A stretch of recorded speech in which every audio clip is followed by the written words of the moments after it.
Hello, and welcome to this CPD workshop on writing an effective resume. My name is Eilish. I'm one of the career advisors here at CPD, and I'm excited to be talking to you about how to write an effective resume and all of the facets that go into that today. So, a couple of things that we're going to be talking about during our time together today are what is a resume and why does it matter? We're going to talk about the different types of resumes. We're going to talk about the best ways to describe your experience, as well as some resume writing tips. Then we're going to be talking about something called ATS, or applicant tracking systems, and how they impact your resume writing process. And finally, we'll close with some resources and support options that you have with CPD at Art Center, as well as outside of our office as well. So with that, let's get started. So the CPD website, which is artcentercpd.com, has an entire page on resume writing, including resources, sample resumes, and a whole breakdown of all of the pieces that can be included in your document that I highly encourage everyone to go and visit. It's a really fantastic resource to go back to at any time that you need a little refresher or think that you might have a question about your writing process. Let's get started with discussing what a resume should do. So first and foremost, a resume, when it's effective, should be generating you interviews. It should be something that you can send into an application, whether that be for an internship or a job opportunity, and get you an interview offer. Because once we're in that interview room, that's where we can really shine and demonstrate how effective we could be in this particular position that we're interested in. A resume should also be tailored and targeted to the position that you're applying to. So this means that we take the description of the position that we're applying to, again, whether that's a job or an internship, and utilize that description to inform the way that we're describing our own skills on our resume. This means focusing on the keywords that are present in that job description, as well as any other skills that they're making serious note of. A resume should also focus on all of the relevant parts of your background. So this can be things like your education, any previous volunteer work or internship experience, as well as any projects that you might have worked on that can be relevant to the opportunity that you're applying to. A resume should also include exact matches of keywords that are present in the job or the internship description. So as mentioned, when we're tailoring our resume, we want to be including a lot of those keywords, and those keywords should, as much as possible, be an exact match for the keywords that are present in the description. This will become particularly relevant when we discuss ATS, or applicant tracking systems, but note that those exact matches are very important. Finally, or next, it should include required skills. So anything that is required as part of the job or the internship description.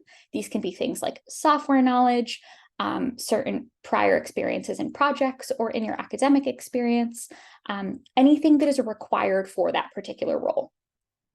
And finally, it should specifically highlight any experiences that you've had that are paid or unpaid. Again, as mentioned, volunteer opportunities and course projects can be included on your resume.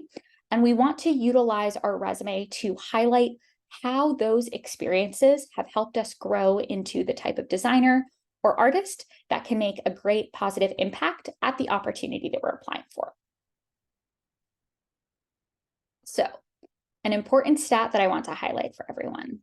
According to a number of studies, the one that we're mentioning here by The Ladders, but also a number of other studies that you can find online, recruiters and lead designers in hiring roles spend an average of 6 seconds reviewing an individual's resume. This means we have an incredibly limited amount of time to make a really strong impact with our resume. So we want to spend as much time as possible preparing a strong and effective resume to really make that impact very, very, very meaningful.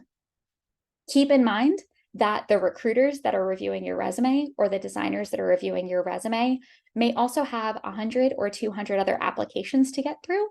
And so they want to be able to take all of that information that they need in really, really quick succession and glean important parts about who you are as a potential candidate early on in the review process. So let's talk a little bit about the types of resumes. So the most common type of resume, and the one that we recommend starting with, especially as a student, is something called the chronological resume. You might also hear this called a reverse chronological resume. And in this style, you're going to list your experience from most recent to least recent, including the name of the position that you've held or the opportunity that you've worked on, the name of the company that you've worked at or the organization that you've been a part of, and then the dates that you were part of that position, opportunity, project, experience, etc. Then, under each of those titles, you will include a description of your responsibilities in that particular role, which includes the skills that you utilized, the impact that you had, etc. This is not only the most common style of resume, but it also tends to be the one that demonstrates impact, especially for currently enrolled students, in a really easy to design way. And it's going to be the one that you probably have seen described or in template form before. The second style of resume is a functional style. And instead of filtering or describing our experience as it relates to a particular title or job that we've worked in the past, we're instead going to pick, let's say, 3 or 4 major skill areas that we have experience in and that are directly relevant to the position we're applying to. And we're going to describe our experience within each of those skill areas generally, as opposed to in relation to a specific position. This is a really great resume choice to choose if you are maybe later on in your career and you have a lot of experience that you want to condense into one page, or if you're changing between industries, or if you're a little bit worried about your previous experience demonstrating your impact or your availability for the position that you're applying to. But it's a really, really, really good option for a lot of other folks as well. A chrono-functional style resume is a combination of those two pieces where you include both chronological style resume pieces and functional style resume pieces. And then finally, a CV style resume is a type of resume that is a little bit different, something that you may more often see when you're applying to roles in academia, when you are applying to something like an artist residency or a fellowship, or if you are applying to opportunities outside of the United States. A CV is usually a longer document that includes things like publications you've been a part of, any opportunities where you've exhibited a lot of work, group and solo exhibitions that you've been a part of, and it tends to be more than one page, which is usually the requirement or the standard recommendation for most chronological and functional style resumes in the United States. So again, just to recap, I really recommend starting with a chronological style resume. In addition to it being the most common, I think that it is one of the easiest to start with and to start filtering your experience into. So let's talk a little bit more about chronological style resumes.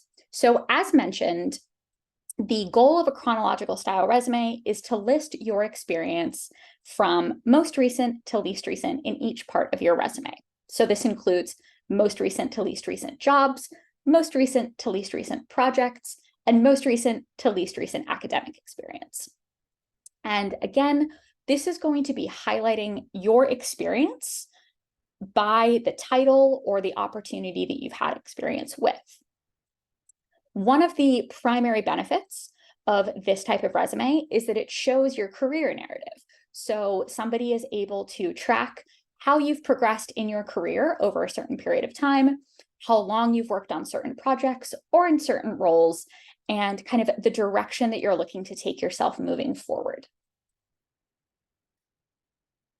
Typical chronological resume format includes starting at the top with your primary contact information. So your name, your location, which could include city and state, your phone number, email address, and portfolio website. Now, you're not obligated to put your phone number on your resume, but a lot of people do. And you should, at the very least, include an email address that you check regularly, once a day, multiple times a week, and an easy way for somebody to get in contact with you. Your portfolio website should be hyperlinked on your resume at all times. This is something that we hear regularly from recruiters, both in our office and kind of largely in career development on the whole, that a hyperlinked portfolio website so that somebody can click on it directly and access that information is really, really important. So the next piece down on your resume in a chronological style format could be an objective. An objective or a professional summary is something that sums up and describes who you are as a potential candidate for this role. It's usually 1 to 2 sentences or a few bullet points that highlight main skills and pieces of information about you. I don't think that everybody needs to have an objective statement. These, again, work particularly well if you're looking to summarize a lot of varied experience that comes from different places, or if you're transitioning into a different career field and kind of want to describe how your previous skills are applicable to this new direction that you're taking. But know that you do have the option to include an objective, and if you decide not to include it, that's great too. After that, we recommend including your education. So this would be the full name of your degree, Bachelor of Arts or Bachelor of Science, followed by the program name, the name of the institution that you have attended, so Art Center College of Design, your anticipated graduation year. Now, we recommend including this instead of including the scope of time during which you've attended school. So, for example, August 2021 to May 2025. Instead, including anticipated graduation, May 2025, to demonstrate at what kind of point in your degree program you're at, as well as when you're planning on graduating. And then you also want to include the location of the institution that you've received your education from in city and state form, as well as any academic recognition that you've received. So perhaps you've been named to the provost lists, or you've received some kind of distinction in your degree program. Those are great things to add under your education section. Now, we really recommend keeping your education section up at the top of your resume, because as current students or recently graduated students, this is going to be one of the most important pieces of your experience and your background. It also contextualizes that from the rest of the resume down, you have internships and course projects as part of your experience rather than full-time job opportunities. So after your education, then comes work experience. In your work experience section, again, you're going to include the title that you held, the name of the company that you worked at, the dates, month to year that you worked at that particular position, followed by 3 or so bullet points highlighting accomplishments that you completed over the course of that particular job opportunity, responsibilities that you had, how you impacted that particular organization, and kind of some of the learning objectives that you had there. Below our work experience, we then want to talk a little bit about course projects, which are going to be styled pretty similar to our work experiences. Again, highlighting accomplishments, talking about our learning objectives, highlighting any impacts that we've had on that particular project with our team within a class. And then finally, we're going to list our skills, awards and recognition, and any professional affiliations that we have. So our skills section should ideally highlight a few different areas. Now, if we speak more than one language, we can highlight the languages that we speak and the level of fluency at which we speak them. We can also include software skills. So this could be a list of all of the software that you know. You do not need to include your proficiency in that software. You can just list them one right after the other, followed by commas. And then finally, something like design and presentation skills or communication and design skills. these are going to be more like your design processes. So this is things like storyboarding or prototyping or user testing that are parts of your design process, but not necessarily software that you're using, or not necessarily a specific action that you're taking, more so a general skill that you're applying to your design process. Separating your skills out into these 3 sections is a really great way to make them easily digestible, because again, we have a really limited amount of time to impress and make an impression on a recruiter who's reviewing our resume. So this sample here is an example of what a chronological style resume can look like once we've applied all of those different pieces to our resume. So we start at the top and we have our name, including our contact information, our location, and our portfolio website. We then have our education with the full name of our degree listed, the name of the institution where we're graduating from, and our anticipated graduation date. We have our professional experience, followed by a handful of bullet points that accurately describe our accomplishments, the dates that we worked at that particular position, a course project or a few course projects that highlight the kind of breadth or scope of our skills and demonstrates ways in which we've used them even outside of an internship or work experience. Then our skills separated into those 3 different areas that we talked about, our awards and recognition, which can include awards that you've received as a student at Art Center, and then our organizations and activities. This could be a club that you've been a part of, a professional organization that you've worked with, etc. Now, we've talked through a few types of experiences that you can highlight, but let's go over kind of the whole shebang, right? So experiences to highlight include your education, your skills, any sponsored projects or assignments that you've been a part of, training that you've received, even if it's outside of a 4-year university setting, conferences that you've attended, workshops or lectures that you've been a part of, student activities you've participated in, any travel or study abroad that you've done, any special knowledge or skills that can add to your unique identity as a candidate, full-time work, part-time work, internships, volunteer experience, especially when it's related to your design field, any community service that you've been a part of, student and professional organizations, awards and recognition, and college coursework. And college coursework is a great way, again, to demonstrate the breadth of our skills, things that we've had knowledge in, training in, and ways in which we've applied those skills in particular scenarios. So, what is good formatting for a resume? A couple of key things to point out here. And again, we can always refer back to a sample style resume like this for what includes good formatting. But some key things to note here are resumes that aren't overly stylized or designed. We want ideally a more simple resume than not, and I'll talk a little bit more about why that's important later. We want to include appropriate use of fonts, bullet points, and color. So a professional resume typically includes standard circular bullet points, black text on a white background, etc. We want it to be grammar error-free and spelling error-free. This is something that I really recommend everybody utilize the Writing Center for. CPD can also support you in reviewing your resume, making sure that the grammar, spelling is all correct.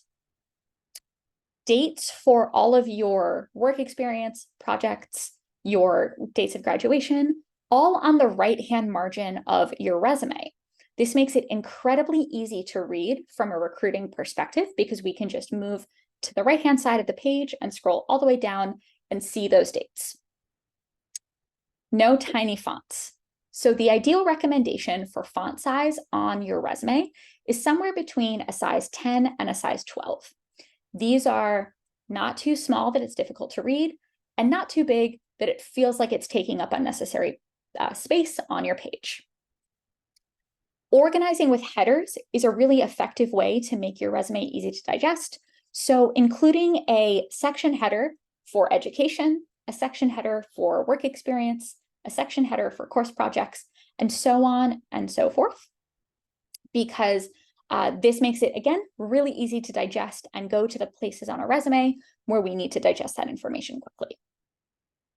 We want to be aware of any potential offensive images or sketches that could appear on our resume.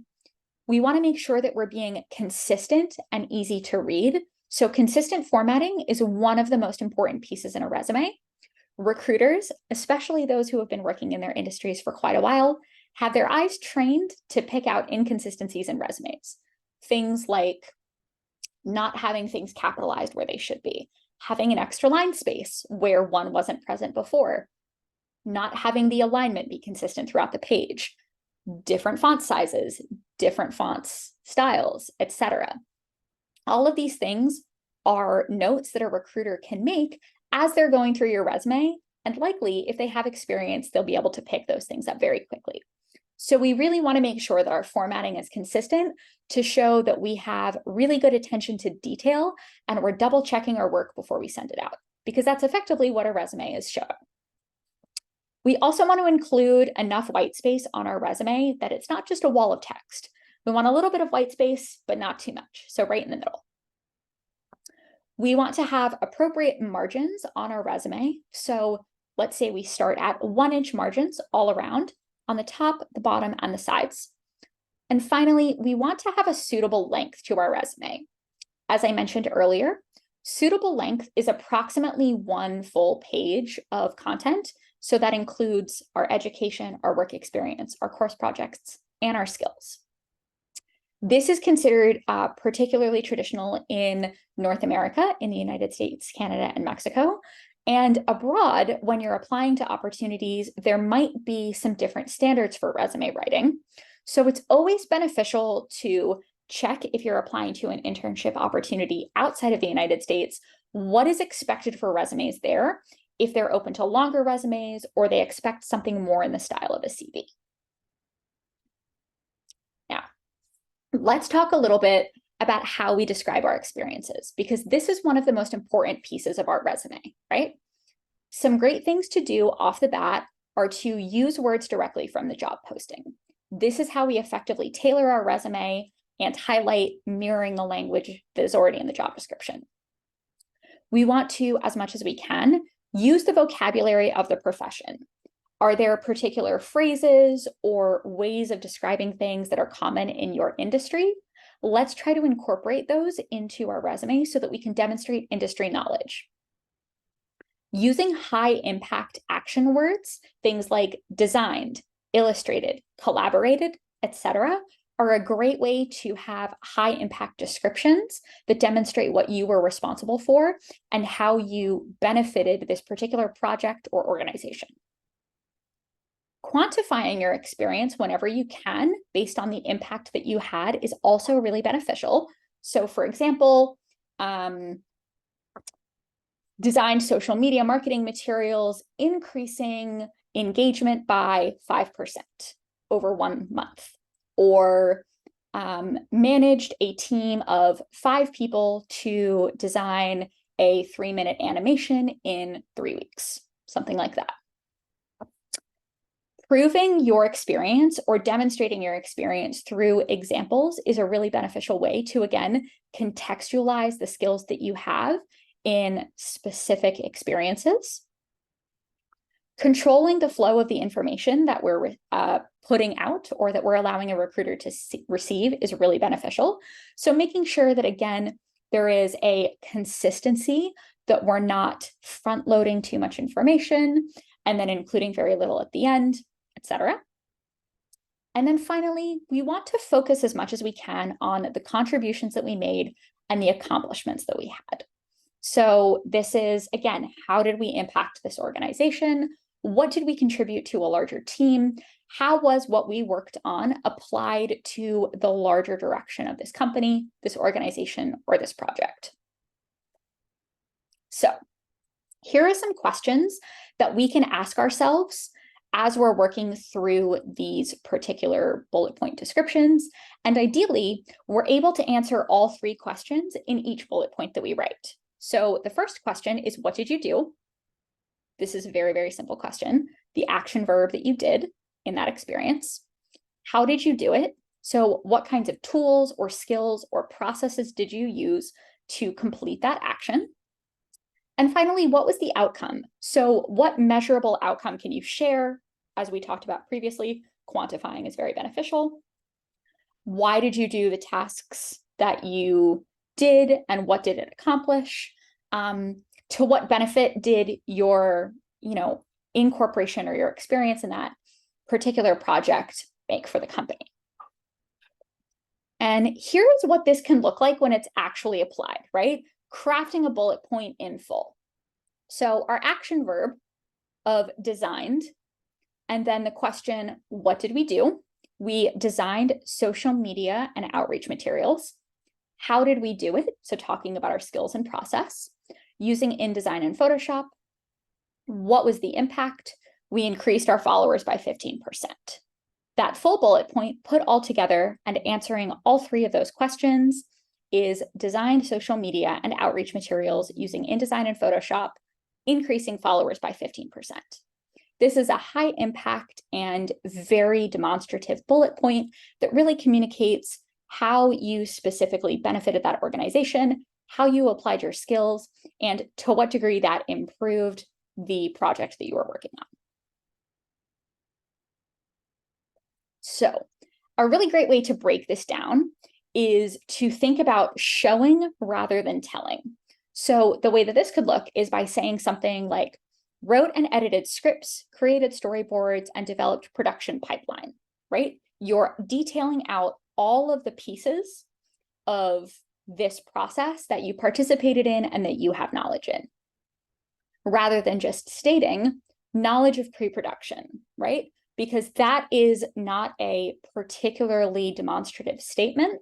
It doesn't make it clear what parts of the pre-production process you're familiar with, how much you've worked in them, and in what scenarios you've worked with them. But showing this is what I did and this context in which I did it is really, really impactful and helps a recruiter see how you could fit into the larger team that you're applying to be a part of. So let's leave off with some do's and don'ts about resume writing and describing our experiences. So do make sure that you write your own resume. It's really important to write our own resume and be describing our experience in a way that is true to us and true to our voice. Make sure that you have a strong understanding of and memorize the content that's on your resume. You want to be able to speak about it in an interview and talk about it with somebody who you're sharing your resume with in a recruiting event or while networking, rather than not being completely sure of what's on there. Do make sure that you're tailoring and targeting it to each position, incorporating some of those keywords and phrases. Do make sure that you update it with each new opportunity that you experience. It makes it a lot easier to start applying to new positions when you get there. Do make sure that you're relating it to the employer's needs, which again, really ties back into tailoring and targeting our resumes. Do make sure that you're highlighting your accomplishments. Again, strong impact. Do make sure that you proofread, because having any spelling or grammar mistakes on our resume can potentially be harmful to the rest of our application and take us out of consideration for a role. And finally, do keep it concise. That one-page resume and those kind of short bullet points that are high impact are a really, really, really great way to keep a nice, concise, and digestible resume. On the other side, we want to make sure that we're not including personal information. Things like our date of birth or a photo of ourselves are considered too personal to include on a resume in the United States. Don't use first-person language, such as I design or I collaborated. Don't include your salary requirements on a resume. Don't use contractions like can't or doesn't or something like that, including abbreviations. Don't list the addresses of all of your previous employers. Make sure that you're just including the city and state that they're located in. Don't include your reasons for leaving each position or each internship, etc., that you've been a part of. And finally, don't put the phrase references available upon request on your resume. Now, let's talk a little bit about ATS, or applicant tracking systems. The big question of the day is, what is it? ATS, or applicant tracking systems, are a software that companies will use as part of their hiring process. These softwares collect and organize all of the resumes that are submitted for a particular opportunity so that recruiters can keep track of them. And they can also scan and pick out from your resume all of the keywords that are present from the job description. This can really help recruiters kind of rank and understand how good of a fit a candidate is for a particular position based on what's present in their resume. So it's really, really important that we design an ATS-friendly resume in order to help us get through to the next phase of the application process. Now, there are many, many studies about this available online, but we're seeing something like 98% of Fortune 500 companies and many, many, many companies around the world of all sizes are using ATS in some form in their hiring process. So it's really important for us to kind of assume that we may encounter an ATS at some point and prepare a resume that works with an ATS system and is ATS friendly in order to be successful in our applications. So what can we do here? In order to kind of effectively maneuver an ATS, and some tips that we have here include creating two different types of resumes. So you have an ATS-friendly version of your resume that, is super plain text. It doesn't include any logos or design elements or multiple columns of text to really make sure that those pieces are going to be scanned well by that software system, and those keywords will be able to be pulled out. Applying on the company's website is going to be a really good way to kind of go through an ATS system. And the best way to understand if you are applying to an ATS system versus not is if you're uploading a copy of your resume through a digital application form, it's likely that there's some ATS involvement in some way. Whereas if you're sending your resume via email to a particular person, that's going directly to human eyes. You maybe don't need to use that ATS-friendly version of your resume necessarily. Next, something that we've been talking about a lot is the importance of utilizing keywords and phrases in your resume to demonstrate your effectiveness for the role. Quantifying your experience, using standard section headings, checking for your spelling and grammar, and using full acronyms and titles. All of these things are notes that we've made earlier on in our presentation about how to effectively describe your experience on your resume. These become especially important when we're interacting with an ATS system. So we really want to make sure that we're kind of following these guidelines and demonstrating our experience in the most effective way possible to help that ATS system scan through and read our resume. Now, what can happen when we don't have an ATS-friendly resume is that despite maybe being very qualified for a role, the ATS system doesn't scan and read our resume as qualified as maybe we are, and we don't move into the next phase of the application process. So we really want to try to make an ATS-friendly as possible version of our resume to get into those interviews and demonstrate how great of a fit we can be at a particular company. So let's take a look at what we mean by ATS-friendly versus not ATS-friendly.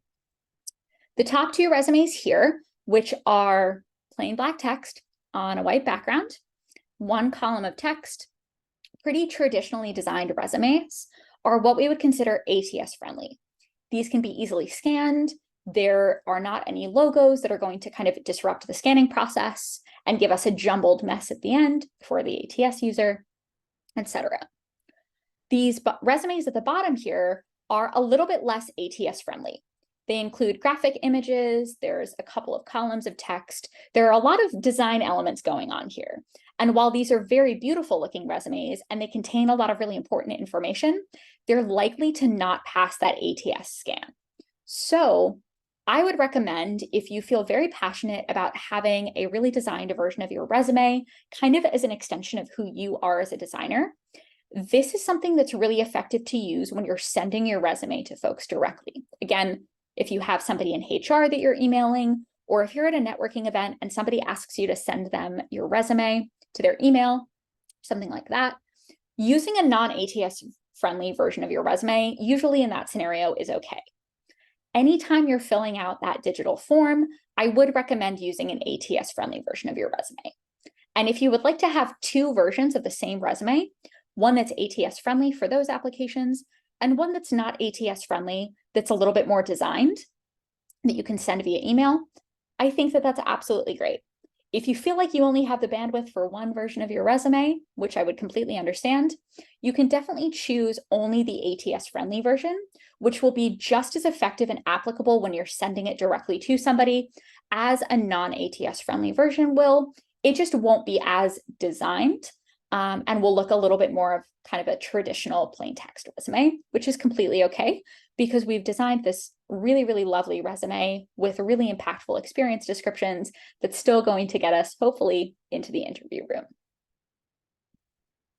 Now, this again is just a point that I want to highlight.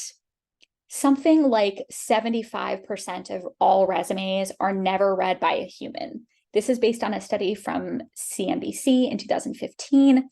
And I think that that number might even be higher now, as we see an increase in the use of ATS in kind of all facets of the hiring process. This really means that these ATS systems are doing a lot of work in filtering out candidates that they are programmed to find not appropriate for the role that they're hiring for, and that all of those that are identified as appropriate, identifying all of those keywords as being a good fit for the role, do make it into the hands or in front of the eyes of the human recruiter, who will hopefully invite you into an interview, and for which you will be able to demonstrate your skills, your interest in the role, and how excited you are to be a part of that particular experience.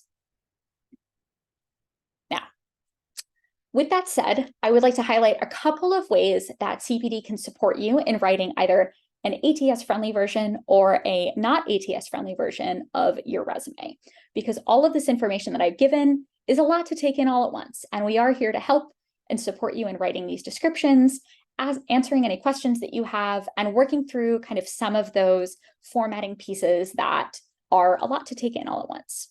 So first and foremost, we do have Zoom career advising appointments, which you can schedule with a career advisor. You'll meet with your career advisor face-to-face, either in person or via Zoom, where you can discuss your resume, ask any questions. They'll give you some feedback directly, and then send back a version of your resume with notes and feedback to you in an email after the fact. This is a really great option if you have specific questions that you want to ask, and maybe already have a version of your resume that you've worked through and kind of just want to make sure that it fits the types of opportunities that you're applying for. The other option is an email review. This is an opportunity that's going to happen asynchronously. So you'll schedule an email review where you upload a copy of your resume, and then one of our amazing email reviewers will take it, put digital feedback onto the resume itself, and then send it back to you via email. So you don't even need to meet with somebody. And this is a really great option if maybe your schedule is really busy, or you just want to see if you're on the right track in your resume writing process. Both of these types of appointments can be made on Art Center Connect under the Advising tab. You're either going to select Career Advising or Email Review, and then you'll pick a time that works for you and go from there. And we're really, really excited to be helping you and supporting you across this process and really working to make the best version of your resume that's possible. So with that, I want to say thank you all so much for joining me today, listening to me speak. If you have any questions about resume writing or your creative career in general, you can always reach out to us at careers@artcenter.edu. You can also always reach us at the Art Center website, which is artcentercpd.com, or on Instagram at artcenter.cpd. The website hosts, as I mentioned, a whole host of resources on resume writing, but also writing your cover letter, working on your portfolio website, how to interview, how to find internship opportunities, the whole shebang. It's a great, great place to find resources and information on all facets of your creative career development. And the Instagram is a really great way to stay in touch with us, learn about events that are coming up, see tips from students, tips from alumni, think about ways to engage, and really just, keep track of what's going on over at us. And again, we're here to help and support you at any time. We look forward to talking with you. Thank you so much for listening to me speak today. I hope that this was beneficial, and I hope to see you sometime in the Career and Professional Development Office soon.